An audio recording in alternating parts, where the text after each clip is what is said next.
opportunity that represents. Other industries, and more importantly, advertisers, are salivating at the mouth, desperate to sink their claws into gaming because they see it as the ultimate frontier, a space where they can feed you product placement and advertisements for hundreds of hours at a time.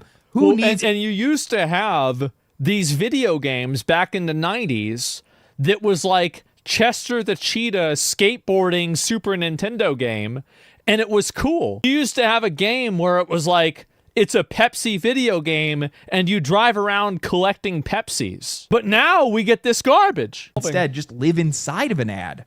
And they're not even being subtle about it. With Game Pass growth slowing down and regulators closing in on microtransactions. This is always a big problem, is that every company is beholden to the idea that they need to continue growing and continue making more money.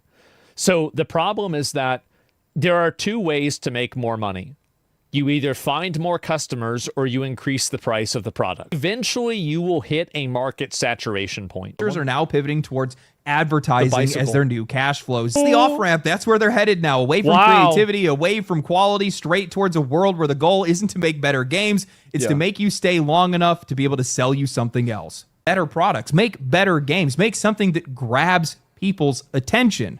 But seeing that Xbox is a company that largely has been making games that nobody's really all that interested in, they're just going to fail in all of their ambitions. And I think that the same exact thing is going to happen with video games, because in the same way that the resale value of these buildings drives the lack of innovation and architectural design and uniqueness of these different fast food restaurants, I think that the ability to force inject ads into a more fantasy or a more modern or sci-fi area inside of a video game is much more monetizable. And because of that, it's going to create a positive feedback loop around creating video games that way, because they will be easier to get funded because you can expect to make revenue from more places. I know. Sounds like a sad world. And advertisers want access to this industry, and that is a terrible combination to have together.